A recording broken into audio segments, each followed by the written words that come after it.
Halo Sobat Sikes, gimana nih kabarnya semua? Semoga semuanya baik-baik aja ya dan bisa melaksanakan kegiatannya sehari-hari tanpa kurangan suatu apapun.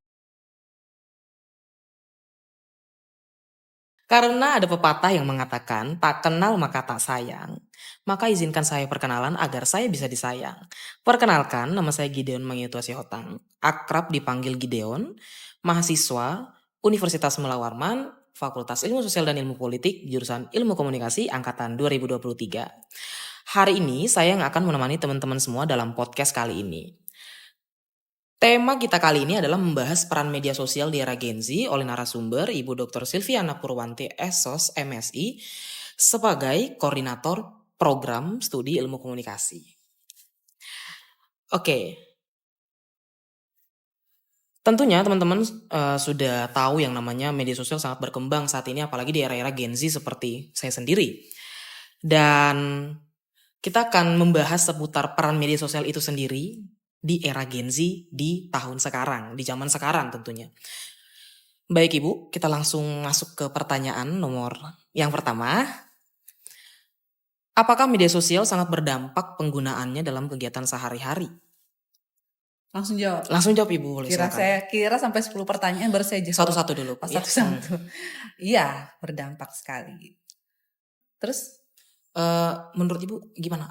Kenapa bisa berdampak gitu? Karena kegiatan sehari-hari kita tuh kan belajar, bekerja, terus mungkin berkumpul, berkelompok, itu tidak lepas pengaruhnya dari media sosial. Apalagi sekarang semua acuan kegiatan atau perilaku seangkatan Gideon itu rata-rata berdasarkan FYP. Oke. Begitu ya FYP, kan? Bu ya. FYP. Itu bukan tidak mungkin akan terus berkembang ke depannya. Sekarang kalau dulu kita lihat media sosial itu tidak berpengaruh secara signifikan sebelum pandemi. Sejak pandemi itu luar biasa. Jadi untuk bekerja, sekolah, kegiatan apapun, media sosial sangat berpengaruh. Oke, baik. Betul banget sih itu Bu, apalagi di era-era Gen Z zaman sekarang itu ada tren-tren kayak pokoknya kita harus ikutan supaya kalau nggak FYP gitu. Anak Gen Z banget. Oke, baik Ibu. Yang kedua, bagaimana bentuk penggunaan media sosial yang benar dan bijak? Media sosial itu sebenarnya bagus aja sebenarnya kalau dijadikan acuan. Sepanjang acuannya itu sehat gitu ya. Ibarat kalau kita pengen badan kita sehat, kita makanan yang sehat. Nah, kalau media sosial kita pengen pola pikir kita sehat, yang kita konsumsi pun sehat. Konsumsi digital itu ya namanya. Jadi itu bisa dilihat dari mengelola waktu. Kadang-kadang tuh terlena. Scroll di Reels di salah satu platform ya. Sekali nih, mau lihat sekali aja nih. Terus itu berjam-jam itu nggak kerasa gitu. Akhirnya semuanya terbuang. Ngerjain tugas kuliah nggak selesai. Simple, tugas di rumah, cucian sampai bertumpuk nggak selesai. Itu perilaku anak-anak sekarang gitu. Akhirnya ya menurut saya bentuk penggunaan yang benar dan bijak itu mengelola waktu. Pemilihan konten. Kemudian yang dikonsumsi itu yang memang sesuai kebutuhan dalam tanda petik yang sehat. Itu menurut saya. Konten positif ya. Terus kalau kita posting apapun itu terkaitkan dengan privasi dan keamanan. Jangan semua diposting. Posting yang penting, jangan yang penting posting. Itu poinnya. Gitu. Kemudian verifikasi informasi. Seringnya itu kita terjebak dengan hoax. Nah, itu yang bikin masalah. Dilihat sesuatu itu seperti hype banget, kita langsung konsumsi, kita sebarkan. Nah, itu kan yang bikin media sosial itu dilihat dari perspektif negatif. Padahal tidak melulu itu negatif, positifnya banyak juga. Itu sih kalau dari saya. Oke, baik. Dan pertanyaan ketiga nih Bu. Di era Gen Z sekarang, apa tanggapan Ibu mengenai para generasi-generasi Z, Gen Z, yang menggunakan media sosial sebagai personal branding mereka? Sebenarnya Gen Z itu cerdas ya. Mereka menggunakan media sosial itu sebagai personal branding itu saya bilang itu cukup baik, cukup cerdas karena dulu itu kalau kita mau populer kita harus memanfaatkan media konvensional dan itu sulit karena ada seleksi. Tetapi sekarang selama semua orang punya smartphone, semua pasti bisa eksis. Itu. Semua pasti bisa terkenal. Tetapi yang konyolnya ialah hal-hal yang negatif yang mau dibikin untuk konten itu yang menurut mereka itu akan jadi lebih populer daripada hal positif. Nah, itu yang perlu difilter. Teman-teman angkatan 2023, teman-teman ilmu komunikasi ini salah satu agen perubah, agent of change. Nah, saran saya sebagai koordinator prodi ilmu komunikasi, kita ini sebagai mediator atau sebagai filter untuk membantu minimal orang sekitar untuk membuat mereka menjadikan media sosial ini sesuatu hal yang positif. Misal untuk pengembangan kepribadian tadi, tapi yang bagus. Kemudian untuk keterampilan, bikin video gitu. Terus kemudian kalau pencapaian audiens itu memang cukup menarik, apalagi kalau konten yang menarik itu kan seperti apresiasi yang organik gitu ya, tidak dipaksa. Kemudian untuk cari kerja itu bisa. Itu personal branding kan dilihat dari sekarang apalagi saat ngelamar kerja, HRD tuh melihat dari media sosialnya dulu. Nah, jadi mulai sekarang itu perbaiki akun kalian, jangan hal-hal yang negatif, kemudian jangan berkomentar yang negatif. Nah, itu bisa jadi personal branding yang luar biasa. Media sosial sangat dimanfaatkan untuk itu saat ini harusnya gitu. Mau kelihatan jelek tinggal posting aja di medsos kalian, jelek langsung. Padahal tuh cuman hanya frame, tapi itu bisa menjadi dampak yang luar biasa panjang gitu. Oke. Betul sekali Bu. Saya juga sering sekali lihat di platform-platform media sosial yang menormalisasikan hal-hal yang itu bersifat negatif dan dijadikan tren Ya. di media sosial. Oke, baik. Dan pertanyaan selanjutnya Ibu, di era media sosial, bagaimana cara agar komunikasi yang kita lakukan di media tetap dapat efektif?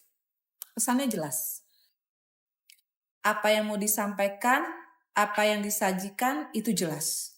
Contoh, teman-teman ilmu komunikasi ingin memberitakan atau ingin memposting tentang kebudayaan Dayak.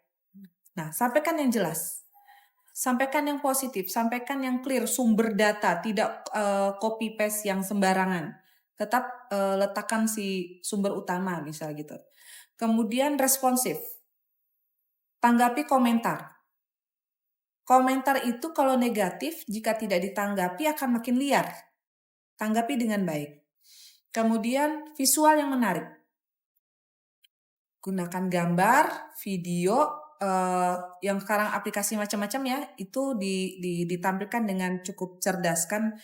Kalian dilatih untuk itu selama di ilmu komunikasi kan ada mata kuliah seperti itu. Nah, itu kalian bisa manfaatkan. Kemudian interaksi aktif. Jadi kalian bisa adakan jejak pendapat dengan si netizen, kemudian ada apa istilahnya kuis begitu. Nah, itu bisa jadi salah satu atau salah duanya buat menanggapi gitu. Oke, baik. Sebelum ke pertanyaan yang terakhir Bu, saya agak sedikit tertarik. Tadi Ibu udah mengatakan bahwa jika ada tanggapan-tanggapan negatif di media sosial, kita harus menanggapi secara baik. Jadi kalau yang saya lihat pribadi saya lihat bahwa banyak sekali netizen bahasa gaulnya di platform-platform kalau berkomentar yang negatif terus ditanggapin oleh yang pemilik akunnya secara baik, tapi sikap tidak mau kalahnya itu tetap ada dan terus menyudutkan satu sisi. Itu menurut Ibu gimana tuh? Semua orang itu menurut saya ini observasi sederhana aja ya. Jika ada kita bilang netizen yang komentar negatif, kemudian direspon oleh si pemilik akun dengan baik, kemudian dia balas lagi dengan yang negatif tanpa mau kalah seperti yang Gideon sampaikan, dia itu di luar dari itu tidak punya arena. Arenanya dia itu hanya di segi empat ini. Saat dia berdiskusi di luar arena itu, entah ini observasi yang keliru atau bagaimana, tapi menurut saya 90% mereka tidak bisa. Karena apa? Karena media sosial itu bebas nilai. Jadi biarpun dia berkomentar sampai ibaratnya sampai bosan, nggak akan orang tahu siapa dia. Pertama, menggunakan akun fake. Iya, Dan satu orang bisa punya 5 akun. betul. Satu akun yang beneran disembunyikan, 4 akunnya abal-abal. Begitu. Betul. Nah, karena mereka sekali lagi tidak punya arena yang sebenarnya. Gitu. Kalau seperti teman-teman kampus itu semua punya arena. Seperti Gideon, seperti teman-teman yang lain. Ada arena kampus, ada arena diskusi.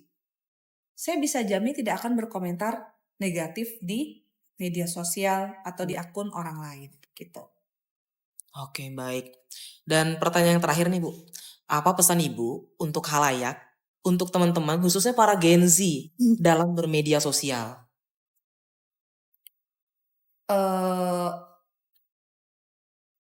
Posting yang penting. Jangan yang penting posting. Iya. Karena itu identitas sekarang ini. Identitas saat ini bagi seseorang adalah media sosialnya. Tetap otentik. Di dunia nyata maupun di dunia maya, tetap otentik. Jangan jadi orang lain. Karena memang sekarang banyak citra palsu Betul. yang disajikan di media sosial. Betul banget, Ibu. Saya begini, di media sosial saya berperilaku berbeda. Itu citra palsu. Kebutuhan akan aktualisasi diri yang tidak tersampaikan di dunia nyata disampaikan di dunia maya. Dan itu pesan saya, jangan yang penting posting, tapi posting yang penting dan jadilah dirimu sendiri. Itu. Oke, baik. Baik, Ibu, mungkin cukup sekian untuk pembahasan kita kali ini. Harapannya teman-teman Gen Z semua yang menyaksikan dan mendengarkan dapat memahami tentang pentingnya bermedia sosial dengan baik. Ingat apa yang dikatakan Ibu Sylvie bahwa jangan yang penting posting, tapi postinglah yang penting, tetap otentik dan juga be yourself. Jadilah diri sendiri di media sosial maupun di dunia nyata. Untuk itu saya ucapkan terima kasih yang sebesar-besarnya kepada Ibu Sylvie atas waktunya dan kepada teman-teman yang sudah menyaksikan dan mendengarkan Sikes kali ini. Saya berterima kasih banyak untuk teman-teman semua. Sebelum kita tutup, Ibu, kita jargon dulu boleh? Oke, boleh. Nanti kalau saya bilang himaksi, salam bintang merah. Tangan kiri Bu ya, yang semangat otentik. Ya, oke. Tarik napas dulu, badan agak tegak. Oke. Lepas boleh? Lepas apa? Kan tadi tarik nafas. Oh ya, lepas boleh lepas. Iya. Nanti lepasnya pas salam bintang Oh merah. ya, Oke. Himaksi, salam Ibu. Iya. Ya, oke. Ulang Bu ya. Ya, Bisa ya. oke. Ya, teman-teman yang nonton boleh juga ikut bareng-bareng ya. Oke. Tarik napas. Himaksi, salam bintang merah.